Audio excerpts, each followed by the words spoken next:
Welcome to my making of from my new movie Mom is Dead.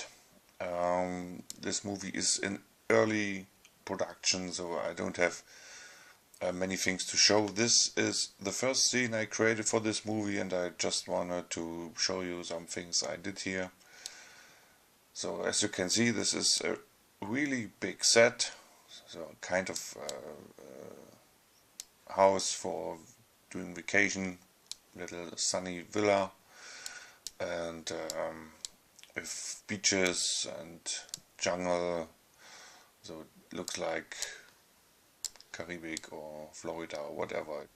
The movie starts with this scene, so and it will be some kind of remembrance from the main character, which is not in this scene only as a child, but we don't see the child because everything from the flashbacks is shot in POV style, because anything you remember, you always remember it in how you see it in the past, and this is always through your eyes, so you don't see you like a third person perspective or something else.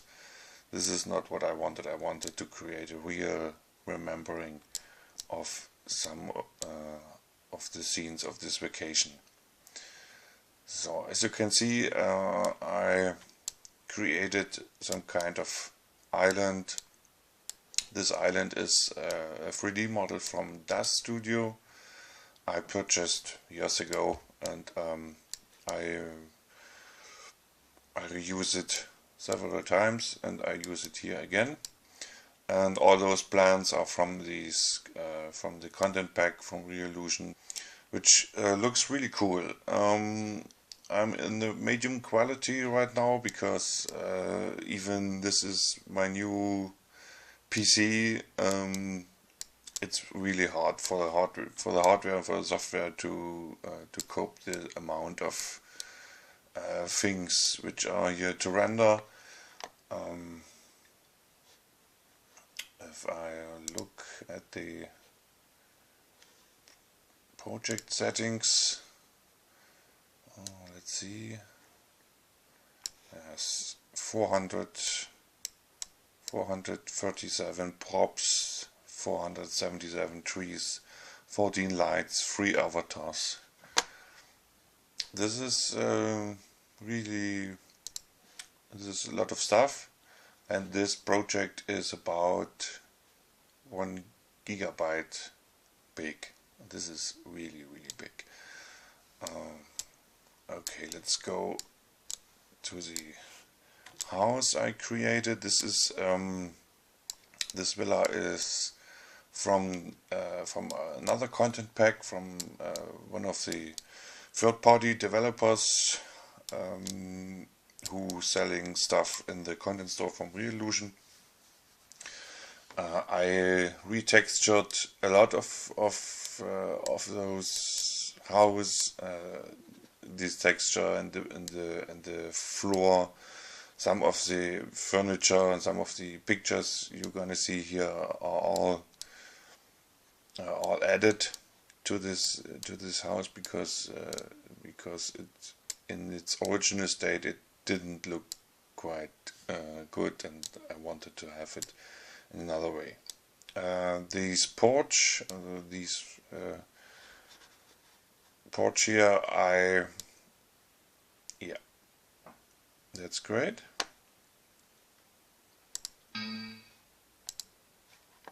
This has happened a lot of times. The good thing is iClone 6 has this recovery system, so you do not. Yeah, you can see 1.1 gigabyte on data. Okay, I open this. So if iClone 6 is crashing on you, you always have the possibility to save your project when you start the iClone 6 program again. And this is a really good feature, and it saved me sometimes. But the problem is it's not really it's not really stable at this point of development. It is stable if you do not do big projects, but if your project reaches a certain point of amount of polygons or a certain point of amount of props or trees, it will be really unstable. Okay, this is not nice.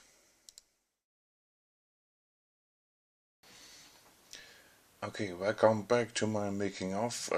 I hope I have everything settled now, because my recording program seems to have a lot of influence of iClone 6, and I hope it will work now. I'm showing you the scene I created. This is the little girl living in this house. This is a kind of vacation house on this island, and she is walking through the house and looking, so you can see the scene, you can see the scenery, and then she looks at her mom and runs to her, and her mom lifts her up, look at her, and then you can see her dad waving his arm. This is it. That's the scene I created. I mounted the camera on the head of the girl. No, I don't want to change quick mode, because I don't want the iClone to crash on me again. When I go through the scene and go to the girl, here's the girl, and I pinned the camera directly on the head, so you have this POV style. And let's change this a little bit. Scene, camera, here's the camera. So okay, so then she stands up and goes through the room.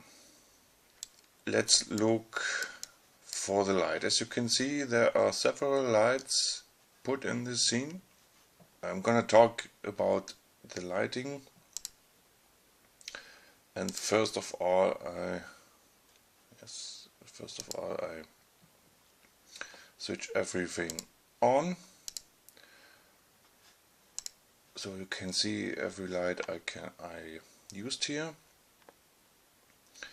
And now I switch all the complementary lights off, so I only have the sunlight. As you can see here, these bright arrow, this is my sunlight. This looks okay, but you will have a lot of dark spots in this scene, and this is not what you wanted. If you can see the child here. You can see here the child. The scene is now very dark because there is no light in the room, because of the porch here, the big shadows, no light, a little bit here on the wall. So when you do the sunlight, you have to create some kind of stray light. So I made another directional light, which is brighten up the dark spots a little bit more, as you can see it now.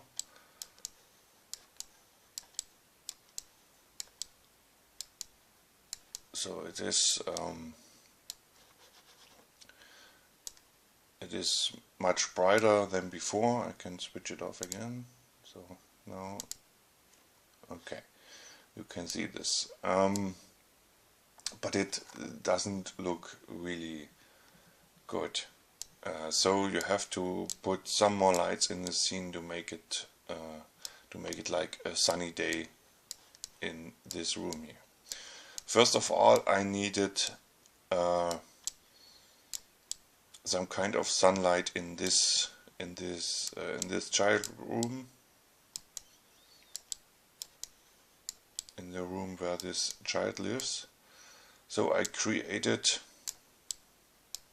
going a little bit back, I created here a little spotlight. So I put it on. Zack. So as you can see,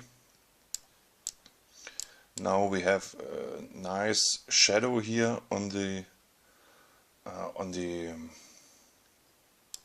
furniture. We can see the child's drawings and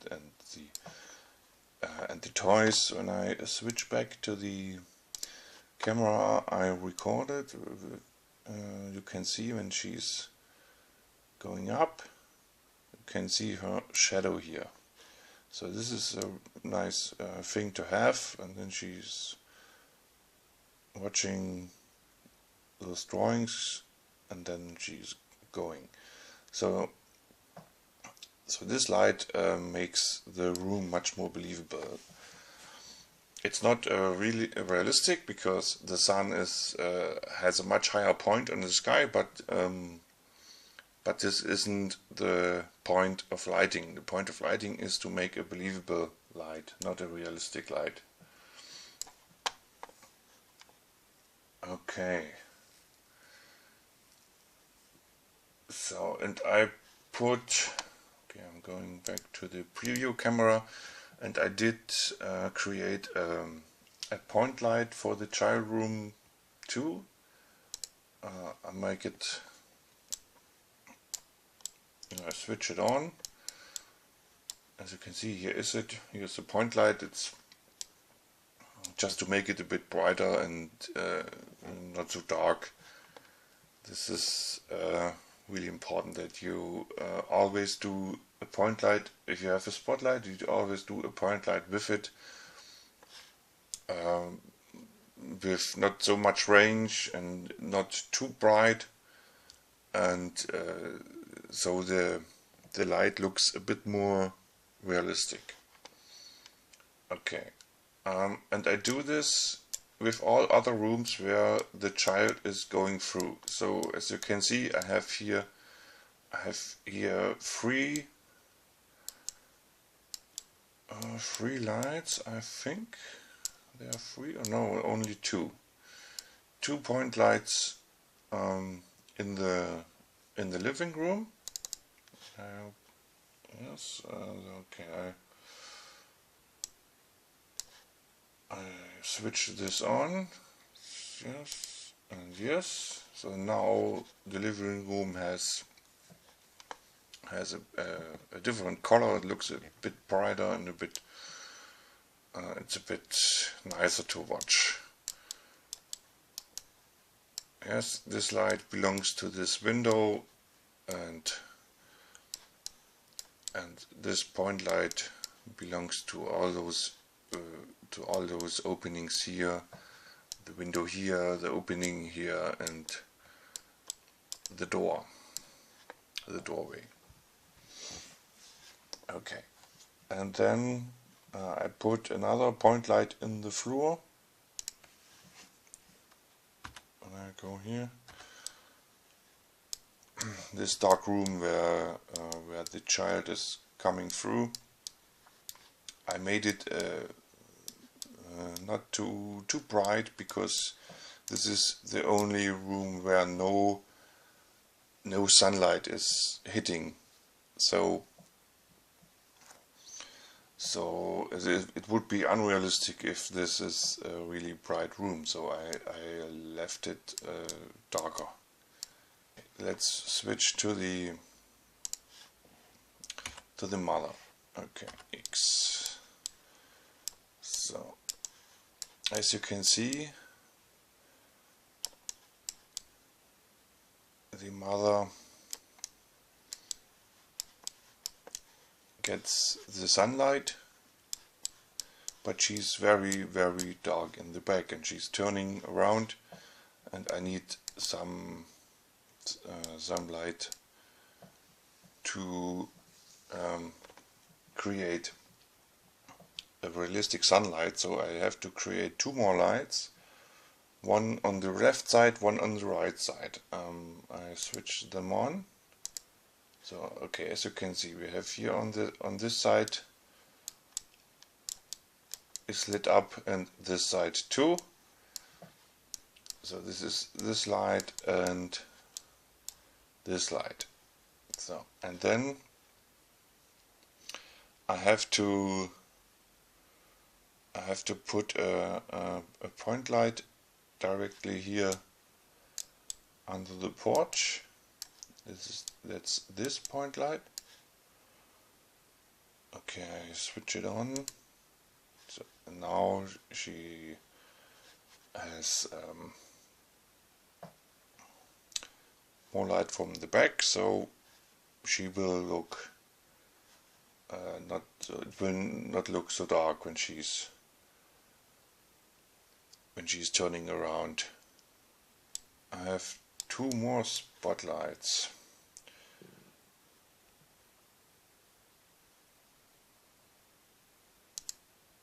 Yeah, this one, and if I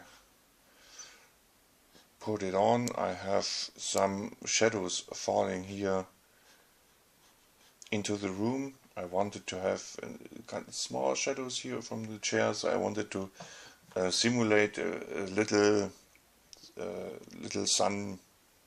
sunlight which goes right into this room and creates those shadows. And I made another spotlight, this one, so you have these shadows here.